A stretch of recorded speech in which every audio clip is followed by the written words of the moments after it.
오늘은 성경 속 부부의 세계에 대해서 얘기하고자 합니다. 부부의 세계? 부부의 세계? 제가 재밌게 봤죠.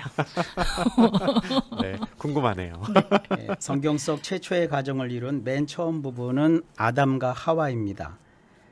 부부 관계의 당위성을 하나님이 아주 분명히 밝히신 구절이 있죠. 네. 창세기 2장 18절에 사람이 혼자 사는 것이 좋지 아니하니 내가 그를 위하여 돕는 배필을 지으리라. 아멘. 네. 되게 부부를 돕는 배필이라고 그렇죠. 합니다. 네. 그렇다면 과연 성경이 말하는 돕는 배필도 우리가 흔히 생각하는 그런 짝진 커플이라는 의미일까? 보통 이제 부창부수라고 하죠. 네, 남편이 네. 앞서 주장하면 아내가 따른다는 그런 네. 뜻이 성경이 말하는 돕는 배필인가? 이런 의문을 갖게 됩니다. 히브리어로 돕는 배필을 에제르 케네게도라고 합니다. 네, 에제르 케네게도. 네, 에제르 에제르는 좀 들어봤어요. 네. 5월달에 목사님도 설교 많이 들었어요. 에제르 케네게도. 예. 이 두 단어는 구약과 신약을 연결하는 아주 중요한 핵심 용어이기도 합니다. 네. 네. 그다음에 이 돕는 배필, 이 에제르 케네게도 이것을 우선 끊어서 보겠습니다. 네. 네. 여기 돕는이라고 번역한 이 에제르라는 단어는요. 네. 이게 무슨 뜻이냐면은 사실은 수식어가 아니라 이게 명사입니다. 명사. 네. 예. 히브리어는 중요한 단어를 앞에다 놓거든요. 네. 이것을 정확하게 표현하면 돕는 자, 헬퍼라고 합니다. 네. 우리 성경에서는 그리고 배필이 주된 목적으로 되어 있지만 원문은 이 앞에 있는 돕는 자가 주체입니다. 네. 예. 이 배필로 번역한 케네게도라는 이 말은요. 앞에서 정면에서 조금 의미 해석을 하면 동등한 위치에서라는 뜻의 수식어입니다. 네. 다시 말해서 돕는 배필은 원어로 하면 남편과 동등한 위치에서 혹은 얼굴과 얼굴을 맞대는 가장 가까운 사이에서 돕는 자라는 의미입니다. 그렇군요. 예. 이런 동등한 지위에 있는 부부 관계에 대해서는 가정과 부부 생활을 전문적으로 연구하는 분들이 많으니까 그분들에게 여쭤보시면 되고요. 이것도 패스? 패스. 패스. 네, 패스. 우리는 히브리어 시간이니까. 저는 약간 네. 각도를 달리해서 성경 전체의 흐름에서 이 에제르와 네. 케네게도라는 단어가 우리의 구원과 관련해서 아주 깊은 뜻을 가진 의미로 쓰이는데 네. 그것에 대해서 좀 간략하게 말씀드리려고 합니다. 먼저 에제르라는 단어를 제가 이렇게 보여드립니다. 네. 헬퍼라고 했죠. 네, 네. 헬퍼. 이 돕는 자는 하나님과 우리 사이에서 구원을 언급할 때 성경에서 자주 등장합니다. 네. 그 예를 하나 들면 시편 115편 9절에 이스라엘아 여호와를 의지하라. 그는 너희의 도움이시오 너희의 방패시로다. 아멘. 여기서 이 도움이라는 단어가 에제르입니다. 네. 이 에제르가 등장하는 대목에서는 전후 문맥에 항상 원수의 공격, 환난, 죄, 전쟁, 우상 숭배 그리고 죽음이 등장합니다. 그런 가운데 성경 기자들은 하나님을 향해서 여호와는 나를 돕는 자라고 고백합니다. 네. 그때 등장하는 단어가 이 에제르인데요. 네. 구약에서 보통 아시기를 구원에 해당하는 히브리어를 이 야샤라는 야샤. 이 야샤라고 알고 있거든요. 네, 이것도 역시 구원이라는 뜻인데 이 야샤도 그 속 깊은 곳까지 들어가서 뜻을 살펴보면 무슨 뜻이냐면 스스로의 힘과 노력이 아니라 외부의 도움으로 건짐을 받는다라는 의미입니다. 네. 이런 표현이 사실 아주 익숙하지 않습니까? 신약에 나오는 구원에 관한 성경 구절이 떠오릅니다. 네. 디모데전서 3장 5절에 보면 우리를 구원하시되 우리가 행한 바 의로운 행위로 말미암지 아니하고 오직 그의 긍휼하심을 따라 중생의 씻음과 성령의 새롭게 하심으로 하셨나니. 아멘. 우리의 구원은 하나님의 은혜에 의해서 믿음으로 받은 선물이지 행위에서 난 것이 아닙니다. 아멘. 신약의 표현으로 하자면 우리의 구원에는 100% 전적으로 하나님의 은혜가 있어야 합니다. 네. 이것을 구약의 표현으로 하면 우리를 구원하시는 하나님의 에제르, 도움이 있어야 합니다. 네. 구원은 우리의 노력이나 행위로 나는 것이 아닙니다. 전적으로 하나님이 나를 돕는 자, 곧 에제르가 되어 주셔야 합니다. 네. 이 에제르라는 단어를요, 구약하면 이제 랍비들을 생각하실 텐데 네. 랍비들은 이 하나님이 계속 우리를 도우신다는 표현으로 자 이것이 엘이라는 네. 하나님을 뜻하는 네. 히브리어 단어거든요. 네. 이 엘이라는 단어하고요. 돕는다는 뜻을 가진 이 에제르? 에제르라는 단어를 이렇게 서로 붙여갖고 합성어를 만들었는데 네. 요즘도 사람들이 줄임말을 많이 쓰잖아요. 그렇죠. 많이 예. 쓰죠. 이 랍비들이 줄임말을 잘 썼어요. 아, 그래요? 그래요? 그래서 이 엘이라는 단어하고 에체르라는 말을 줄여갖고 뭐라고 네. 하느냐면 이렇게 표현합니다. 이걸 읽어보면요. 라짜르라고. 라짜르. 라짜르. 예. 예, 라짜르라는 것은 하나님이 우리를 도우신다? 예. 하나님이 계속 우리를 도우신다. 네. 근데 이것을 헬라식으로 발음을 하면은요. 참 놀라운 단어가 돼요.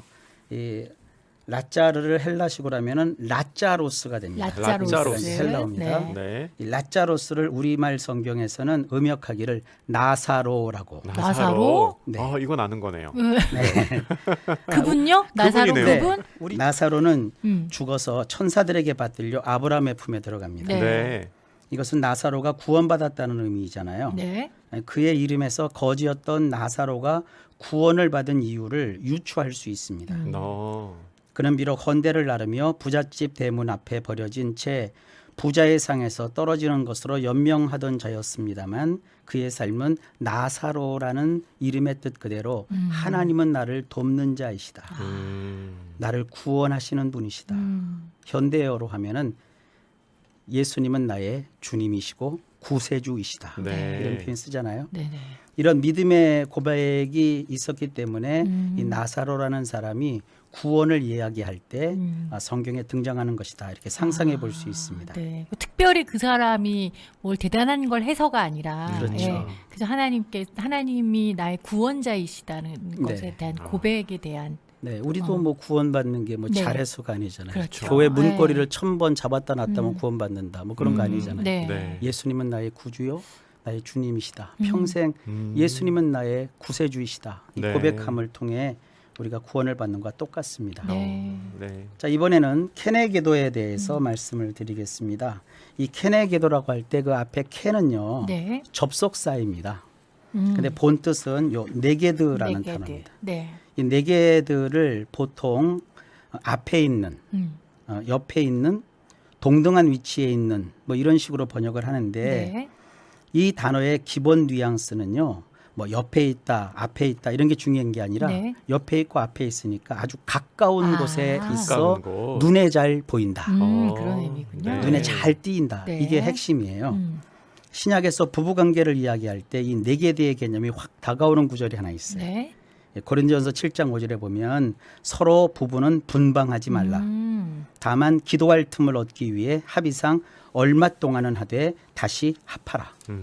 이 부부는 속칭 서로 껌딱지처럼 착 달라붙어야 있어야 합니다. 가까이 가까이. 원뜻대로 잘 가까이 보이는 있어야 곳에. 한다. 네. 서로 시선에서 눈에 가장 잘 띄는 범위 안에 있는 것이 부부입니다. 이런 케네 계도의 개념이 부부의 세계 외에도 쓰이는 경우가 하나 있어요. 또 있어요? 네. 혹시 들어보셨습니까? 옆에 착 달라붙어서 도와주는 존재.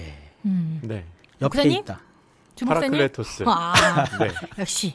역시. 옆에서 도와주시는 네. 분. 네. 네. 자, 이게 요겁니다. 파라클레토스가 네. 여기 파라클레토스. 여기 합성어거든요. 네. 파라라는 단어는 옆에서 네. 가까이에서 그다음에 클레토스는 헬프예요. 도와주다. 네. 오늘 헬프 많이 들으시죠? 네. 이게 이제 에체르입니다. 옆에서 어. 그리고 이 파라라는 것은 옆에 붙긴 붙되 착 달라붙어 있는 거예요. 그러니까 옆에서 착 달라붙어서 나를 계속 도와주시는 분. 네. 이 파라클레토스를 신약 성경에서는 보혜사라고 번역을 하죠. 멀찍이 옆에 있는 게 아니라 착 옆에서. 달라붙어 네, 계시고. 예수님이 네. 이 땅에서 보혜사로서 우리와 함께 하셨고 다른 보혜사를 보내주셨잖아요. 네. 그분이 성령님이십니다. 아멘. 예수님의 지상 공생애가 끝난 후 성부 성자께서 보내주시는 분, 그리스도의 영이신 성령님을 가리켜 다른 보혜사라고 하죠. 자, 1차적으로는 사람이 혼자 사는 것이 좋지 아니하니 내가 그를 위하여 돕는 배필을 지으리라. 이 말씀이 단순히 아담과 하와라는 부부를 짝지어 주신 이야기처럼 들리지만 하나님의 인간 구원이라는 거대한 구속사적인 관점에서 보면 인간이라고 번역한 이 사람이라고 번역한 이 단어도 네. 하 아담이에요. 대표성을 뜻하는 거거든요. 네. 네, 네. 사람이라고 하는 것은요, 이 인간이라고 하는 이 실존은 자기를 돕는 배필이 옆에 있어야 되는 거예요. 히브리 원문대로 풀이어 쓰면은 사람에게는 나의 눈에 가장 잘 띄는 곳에서 나를 위해 에제르 케네게도 곧 구원이라는 도움을 베풀어주는 존재가 있어야 합니다. 네. 네. 아담에게는 그런 존재가 상징적으로 하와였듯이 오늘날 우리에게는 그런 분이 바로 우리를 떠나지도 않고 버리지도 않는 분이신 예수 그리스도이십니다. 아멘. 아멘. 예수님은 네. 나의 에제르 케네게도 네. 나에게 구원을 베푸시는 보혜사시고 그 예수님의 영이신 성령님은 현재 나의 또 다른 에제르 케네게도 또 다른 보혜사이십니다. 네. 또한 동시에 이 에제르 케네게도를 부부 생활에 한번 적용을 해보면 케네게도 곧 남편과 아내의 관계에서 서로 동등한 위치에 있다. 남편이나 아내는 서로의 눈길에서 가장 가까운 곳에 있어야 하는 존재다. 네. 남편에게 있어 아내의 역할은 에제르 곧 구원자이다. 또 한 가지 더 남편과 아내는 서로 그렇지만 인간이기 때문에 연약한 질그릇이다. 네. 베드로전서 3장 10절에 있는 대로 남편들에게 말하잖아요. 너희 아내와 동거하되 그를 더 연약한 그릇으로 여겨라. 네. 남편도 약하고 아내도 약하지만 서로 생명의 은혜를 함께 이어 받을 자로 알아 귀히 여기라. 그렇게 네. 말씀하고 있습니다. 네. 이 아내분들께서는 여러분 자신이 남편의 구원자라는 것을 아시고 네. 예수님이 우리를 구원하기 위해 온갖 사랑과 이해와 용서를 베풀어 주신 것처럼 남편들에게 잘해 주셨으면 좋겠어요. 네. 잘해드려야죠. 그리고 네. 남편은 아내를 대할 때 여러분이 진심으로 주님을 사랑하고 헌신하듯 네. 그렇게 사랑과 봉사로 아내를 잘 섬기시기 바랍니다. 네. 이게 성경이 말하는 부부의 세계. 아, 성경이 말하는 부부 세계는 역시 결론이 아름답고요. 아름답네요. 네. 네.